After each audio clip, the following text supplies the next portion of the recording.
Ada tulisan dari KRT Fakiwira Hadiningrat yang berjudul Judicial Review Status Kewarganegaraan Klan Habib Alwi ke Mahkamah Konstitusi. Saya akan lompati pada bagian sejarah. Bagi teman-teman yang mau membaca bagian sejarahnya, kronologisnya, bisa membaca sendiri di link yang saya sematkan di kolom deskripsi. Saya akan melompati pada subbab Judicial Review Status Kewarganegaraan. Undang-Undang Dasar Negara Republik Indonesia tahun 1945 dalam kurung UUD 1945 mengatur tentang kewarganegaraan dalam pasal 26 yang berbunyi 1. Yang menjadi warga negara ialah orang-orang bangsa Indonesia asli dan orang-orang bangsa lain yang disahkan dengan undang-undang sebagai warga negara. 2. Penduduk ialah warga negara Indonesia dan orang asing yang bertempat tinggal di Indonesia. 3. Hal-hal mengenai warga negara dan penduduk diatur dengan undang-undang. Interpretasi dari pasal ini sangat jelas dan tidak perlu penafsiran yang rumit. Pasal 26 ini juga dipakai dan menginspirasi pada konstitusi dari banyak negara lain tentang ketentuan kewarganegaraannya.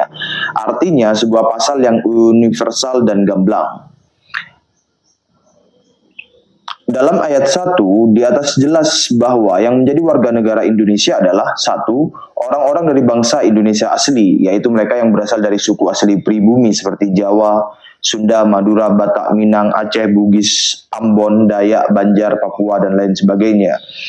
2. Orang-orang dari bangsa lain di luar suku-suku asli pribumi yang disahkan oleh undang-undang. Contohnya Cina, India, Arab, Turki, atau bangsa ras kulit putih keturunan Eropa dan kulit hitam keturunan Afrika. 3. Patut dicermati bahwa untuk ras asli dapat menjadi warga negara dengan otomatis, artinya tidak perlu pengesahan. Sementara untuk ras asing harus dengan adanya suatu pengajuan diri agar menjadi sah sebagai WNI. Ini kalimat kunci, pengesahan dengan proses pengajuan. Pada ayat 2 mengatur tentang kependudukan. Di sini jelas beda makna antara warga negara dalam ayat 1 dan ayat 2 tentang kriteria penduduk. Mereka yang menjadi penduduk Indonesia adalah 1. Warga negara sesuai ayat 1 di atas. 2. Orang asing yang bertempat tinggal di Indonesia. Artinya, mereka yang di luar ras pribumi dan belum disahkan, maka statusnya tetap orang asing yang hanya menjadi penduduk tetapi belum warga negara.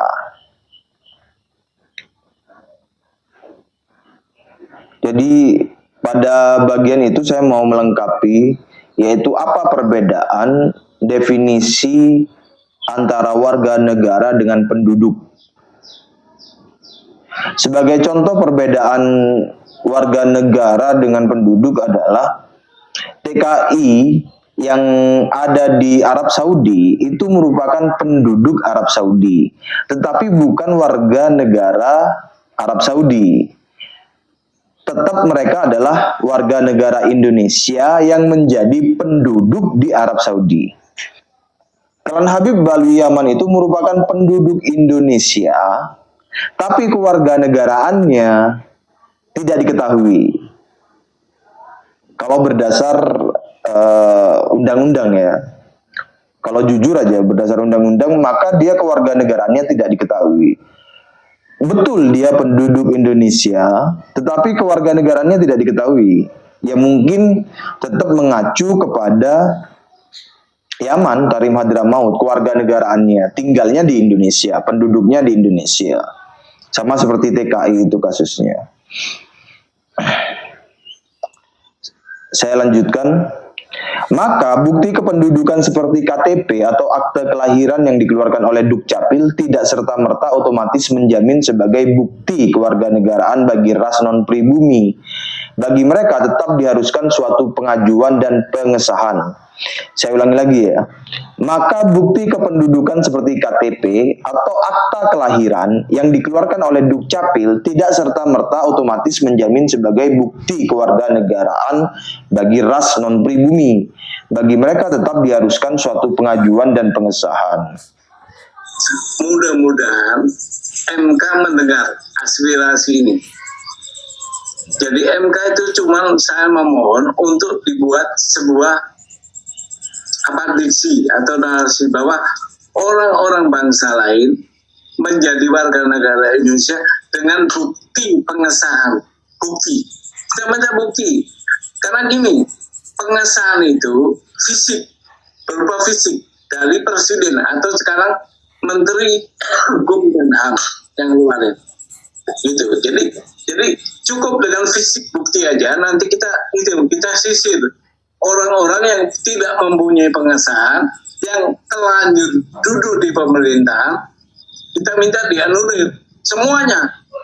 Mau anggota dewan, mau hakim, mau polisi, mau jaksa, harus dianulir. Karena itu melanggar konstitusi dan undang-undang. Karena memang berbeda antara warga negara dan penduduk sebagaimana yang telah dijelaskan tadi. Pada ayat 3 terkait kewarganegaraan dalam kurung ayat 1 dan kependudukan dalam kurung ayat 2 selanjutnya akan diatur dalam undang-undang. Ketentuan lebih lanjut mengenai kewarganegaraan diatur dalam Undang-Undang Nomor 12 Tahun 2006 tentang Kewarganegaraan Republik Indonesia yang menjelaskan syarat, tata cara, dan status kewarganegaraan Indonesia. Poin-poin penting di dalamnya adalah sebagai berikut. A. Asas kewarganegaraan. 1. Mengakui asas ius sanguinis dalam kurung kewarganegaraan berdasarkan keturunan. Di sini berbeda dengan negara lain yang berdasarkan kelahiran. Contohnya Amerika Serikat. Setiap bayi yang lahir di sana secara otomatis menjadi warga negara. Di Indonesia tidak bisa seperti itu. Bayi yang lahir tidak dari kedua orang tua WNI maka tidak bisa langsung menjadi warga negara. Jadi ini saya ulangi lagi supaya lebih memberikan penekanan. Bayi yang lahir tidak dari kedua orang tua WNI maka tidak bisa langsung menjadi warga negara. 2. Memungkinkan kewarganegaraan ganda terbatas untuk anak hasil perkawinan campuran hingga usia 18 tahun. Nah ini Klan Habib Alwi begitu. Bukan, kedua orang tuanya bukan WNI dan memang bukan WNI. Meskipun campuran tetap bukan WNI kan, tetap harus tidak dari kedua bayi yang lahir tidak dari kedua orang tua WNI maka tidak bisa langsung menjadi warga negara. Nah itu kemudian kalau untuk anak hasil perkawinan campuran hingga usia 18 tahun batasnya. Saya lanjutkan. B. Cara untuk memperoleh kewarganegaraan Indonesia. 1. Kelahiran anak dari orang tua WNI otomatis menjadi WNI. 2. Perkawinan istri atau suami asing bisa memperoleh WNI melalui proses naturalisasi. 3. Kewarganegaraan dalam kurung naturalisasi. Orang asing bisa menjadi WNI dengan syarat tertentu. Misalnya tinggal di Indonesia selama 5 tahun berturut-turut atau 10 tahun tidak berturut-turut. C. Kehilangan kewarganegaraan Indonesia. 1. Jika seseorang memperoleh kewarganegaraan lain secara sukarela. 2. Jika masuk dalam dinas militer negara lain tanpa izin presiden. 3. Jika tidak menyatakan memilih WNI sebelum usia 21 tahun bagi yang memiliki kewarganegaraan ganda terbatas, maka itu sudah otomatis kehilangan kewarganegaraan Indonesia. Undang-undang ini jelas bertujuan untuk melindungi hak-hak warga negara Indonesia dan memberikan kepastian hukum terkait kewarganegaraan. Mengetahui hal tersebut di atas, maka tidak bisa seorang yang dari ras asing hanya bermodalkan KTP atau akte kelahiran di sini. Mereka baru sah disebut sebagai warga negara bila dibuktikan dengan pengesahan dan sekaligus kapan proses pengajuannya.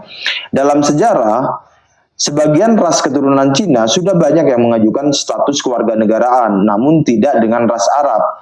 Mereka di zaman penjajahan banyak yang menjadi antek penjajah. Ternyata mayoritas tidak pernah mengajukan status kewarganegaraannya. Ras Arab yang dimaksud di sini adalah mayoritas para imigran dari Yaman. Mereka bermigrasi pasca Perang Diponegoro 1830 dan tetap mempertahankan garis paternalnya, jalur laki-laki. Namun sungguh aneh di dalam praktiknya begitu banyak imigran Yaman ini yang kemudian malah menjadi pejabat publik dalam kurung menteri, gubernur, wali kota atau bupati, DPR dan DPRD atau ASN dan TNI Polri. Mereka juga dibiarkan untuk memiliki tanah dan mendirikan organisasi berdasarkan ras yang mana telah keluar pengesahannya dari pemerintah. Apakah bangsa ini begitu permisif kepada mereka karena sebagai sesama pemeluk agama mayoritas Islam atau karena telah melupakan sejarah